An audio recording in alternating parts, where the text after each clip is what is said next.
I never thought I'd wake up to animal control officers at my front door, tranquilizer gear in hand, because my guide dog dare exist near Karen's precious lakefront home. It was 6:45 a.m. on a quiet Tuesday morning. Bailey, my 70-pound golden retriever, stood beside me, tail wagging so hard his whole body moved like a metronome. One officer looked between Bailey and his paperwork, clearly confused. "Sir," he said, "we received a complaint about a dangerous, unregistered attack dog at this address."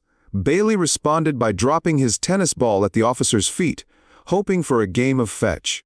I steadied myself on the doorframe. "That's Bailey, my certified guide dog. I'm legally blind. He's been my partner for 4 years. All his documentation is current. I can show you the certificate from the International Guide Dog Federation." The officers looked at each other, caught in that awkward realization they'd been sent on a wild goose chase. And I knew exactly who was behind it: Karen. When I moved to Pine Ridge Lake 3 months ago, Karen, our HOA president, introduced herself before I'd even unloaded the truck, clipboard in one hand, tape measure in the other. She inspected my trash cans, cited bylaws, and then gave Bailey a suspicious glare. "We have rules about aggressive breeds," she said. "That dog looks part German Shepherd. We can't risk resident safety." I explained gently that Bailey was a golden retriever and more teddy bear than threat, and a federally protected working dog. But Karen didn't care. She began her campaign. Complaints about Bailey barking when someone knocked.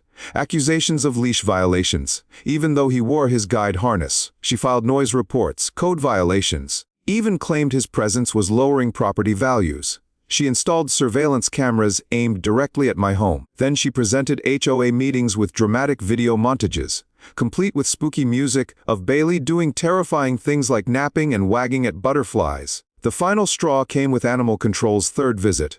That morning, I decided enough was enough. I filed a formal complaint with the HOA board, documenting every false report, every letter, every ridiculous accusation. I attached photos, legal certifications, statements from neighbors, especially the kids who adored Bailey. At an emergency meeting, my lawyer joined via video and calmly explained, "Under the Americans with Disabilities Act, this is discrimination. Harassing a disabled individual over their service animal is illegal." Karen tried to talk her way out of it, but the board saw the truth. The vote was unanimous. She was removed as HOA president, forced to take down her cameras, and warned any further complaints must include real evidence or face legal action. Word spread fast. Her real estate business took a hit. Then came the letter from the Department of Justice, fines, legal fees, sensitivity training. Karen still lives 4 houses down. But now, when Bailey and I walk by, she crosses the street or quietly pulls her curtain shut. Justice didn't come with rage. It came with truth, documentation, and the law doing exactly what it was made to do. And Bailey, he still chases butterflies, still naps in the sun, and still reminds me some people see threats. Others just see a stick worth throwing. If you believe that guide dogs deserve to be protected, share this story. Because kindness always matters, and discrimination always has a price. Don't forget to subscribe so you won't miss the stories that truly touch the heart.